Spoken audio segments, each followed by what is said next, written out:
Bonjour et bienvenue dans la météo du Bitcoin, j'espère que vous allez bien aujourd'hui, j'espère que vous êtes prêts au Black Swan Event. Le Black Swan Event, je sais pas pourquoi j'ai envie de vous parler de ça, mais bon, c'est ce que je vois dans les graphiques. Que vous voulez que je vous dise? À quoi ça peut correspondre? Bon, là par exemple, on voit que l'or augmente de beaucoup. Je voyais quelqu'un hier dans les commentaires, oh putain, l'or arrive sur Mars, c'est incroyable. Alors, ok, donc oui, effectivement, c'est très haussier. Mais on remarquera quand même qu'on retrouve son prix de 2020. Donc la merde dans l'économie, c'est pas nouveau. Donc là, les holders d'or sont contents, ils ont eu leurs 10%. Ils ont retrouvé le prix de 2020. Bon, maintenant, il ne faut pas se leurrer. Le prix est hautement haussier. Ça peut se renverser très rapidement si vous êtes un trader d'or, sachez-le. Ça peut se renverser très rapidement. Le problème, si on achète de l'or, déjà si vous achetez de l'or de la papier, vous êtes de la baise parce que la plupart du temps, l'or papier, c'est fake. Mais si vous achetez de l'or physique, vous tapez le premium, plus les taxes à la sortie, c'est quasiment sûr que vous faites défoncer. Mais surtout, je pense que le marché des actions aura recover plus vite que ce que l'or pourrait monter. Donc ok, on pourrait arriver dans un monde d'hyperinflation, allez, pourquoi pas, on se prend une jambe haussière qui pourrait nous emmener, j'irais dans le meilleur des cas, hein, personnellement je pense pas, dans les 2500 boules.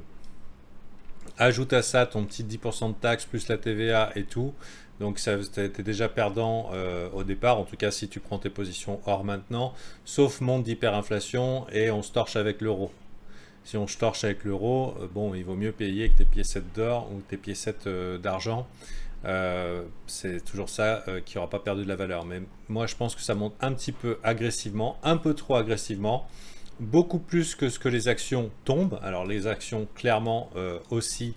Hier, je posais la question, je ne sais pas si c'était avec vous ou avec les VIP. En parlant de VIP, sachez qu'à la fin du mois, mon prix augmente. Donc si vous voulez verrouiller le prix à 45 $, au lieu d'un jour vouloir rejoindre le groupe quand les prix auront augmenté, vous pouvez verrouiller le prix à 45 $. Ce sont les derniers jours à pouvoir le faire. Donc je disais hier qu'on ne s'est pas vu la force de l'or. Si c'est l'or qui est un petit peu trop bullish sur le graphique, ou alors si, parce que les actions avaient l'air un petit peu plus bottomie.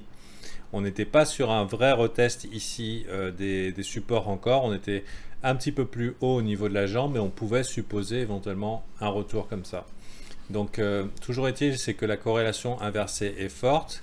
On risque de perdre les lots, il y a une forte chance, on est clairement en tendance baissière ici, on a des indicateurs ambiance Black Swan qui sont très clairs, hein. On a un VIX qui est très fort, c'est pas bon du tout.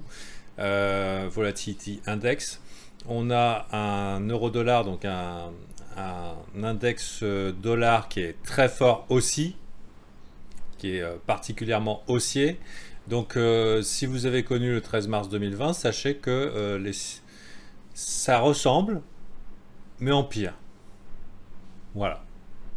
C'est-à-dire que vous avez connu le Covid, vous avez connu la claque, vous avez connu prison planète, ça ressemble, mais en pire. En pire parce que le mouvement a l'air plus sustainable. C'est-à-dire le mouvement du dollar, là, il a l'air vachement plus consistant que ce petit move de quelques jours, vous voyez. Là, c'est un petit fuck move, ça. Ça, c'est un petit fuck move de rien du tout. Là, c'est une putain de tendance haussière, W dans un W, dans un W, dans un W qui monte, quoi. Et pour l'or, c'est pareil. L'or qui n'a rien fait depuis les années 80, il s'est un petit peu réveillé en 2019. Là, le machin, il se réveille alors que le prix est relativement sous contrôle. Pareil, grosse tendance haussière, possiblement une jambe supérieure. Alors, je ne vous ai pas montré, mais globalement, toutes les commodities, il y a le wheat, c'est la farine. Mon Dieu. Surprise, motherfucker. Hein, autant vous dire que la baguette à 5000 €, on en parlait. Mais voilà, quoi. On va, on y va, quoi.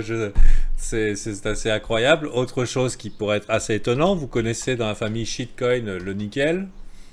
Hein, allons voir, la famille shitcoin, le nickel. Alors là, incroyable. Alors, je dois avoir une entrée de mon journal à l'époque. Je sais pas c'est quoi qu'il y a en nickel, mais n'empêche que c'est un très bon investissement. Ceux qui l'ont vu venir, ils sont quand même contents. Qu'est-ce qu'on fait avec le nickel? Je crus comprendre que c'était... Il faudrait que je fasse une petite pause, je vais regarder dans mon journal. Il se trouve que c'était le cuivre que j'avais dans mon journal, qui était un indicateur de l'économie. Donc je ne sais pas ce que ça signifie exactement, cette montée du nickel.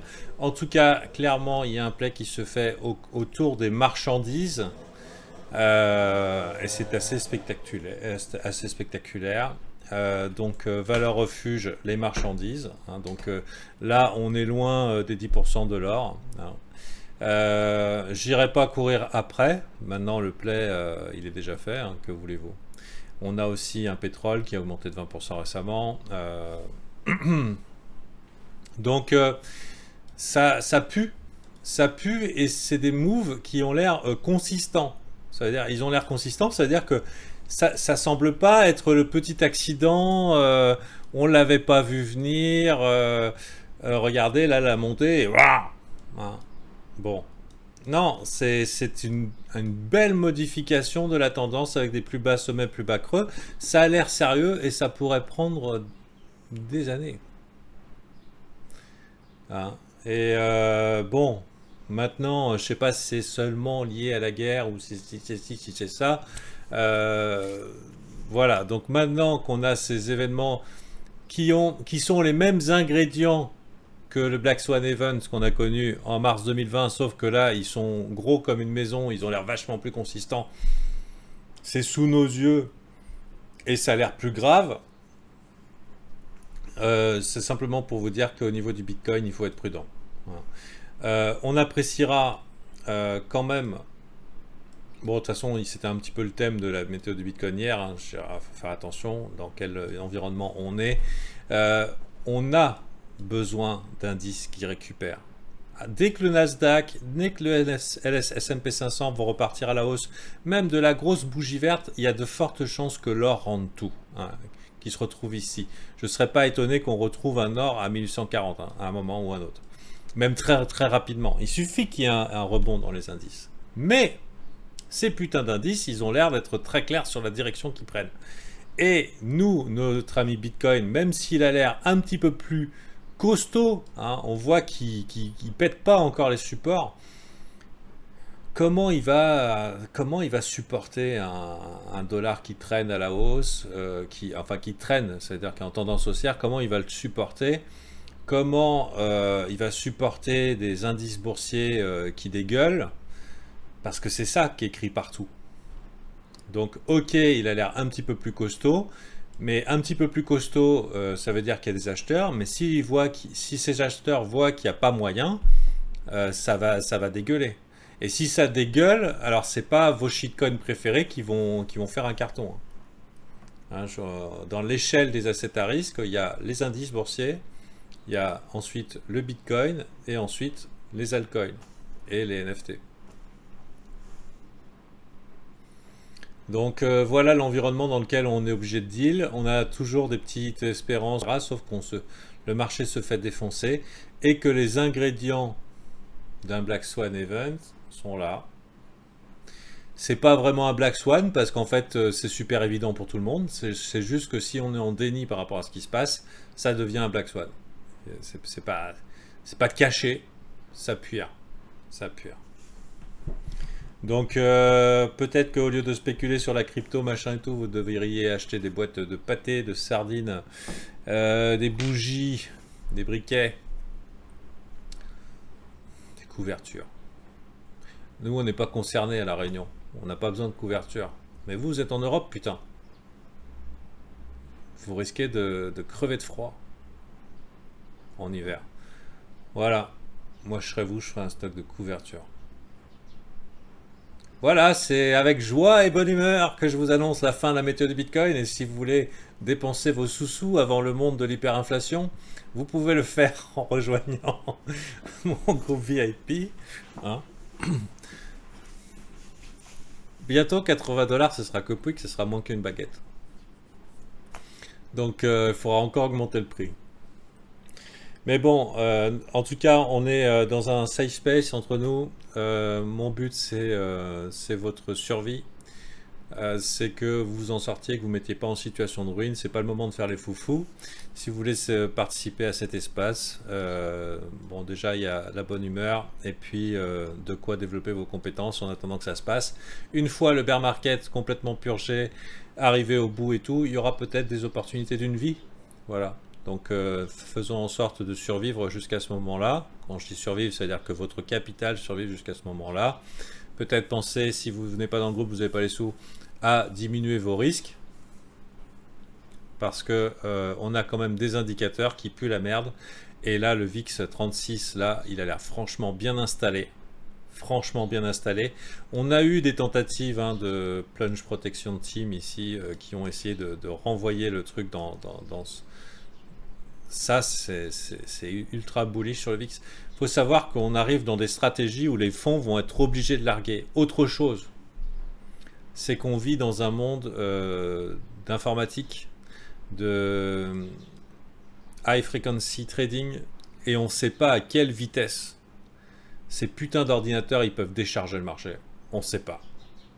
Et il y en a beaucoup qui risquent de se faire surprendre sur le marché des actions. On ne sait pas à quel point ça peut décharger, à quelle vitesse et à quelle profondeur ça peut le faire. On est dans des circonstances qu'on n'a jamais vécues. Donc voilà.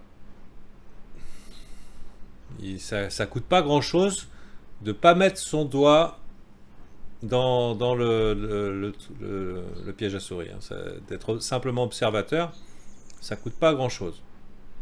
Voilà, en attendant les beaux jours. Voilà. Et là, par exemple, euro USD, aïe aïe aïe. Raï aïe aïe, il faudrait pas qu'on se fasse comme le rouble.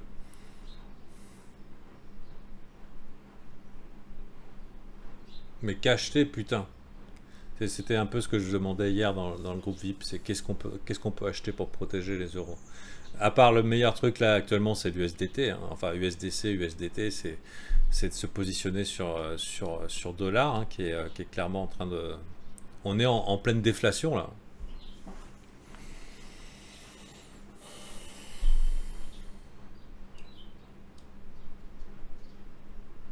C'est pas facile. C'est pas facile. En tout cas, bon courage à vous. Je vous souhaite le meilleur comme d'habitude. On se retrouve demain. Et voilà. Allez, à plus.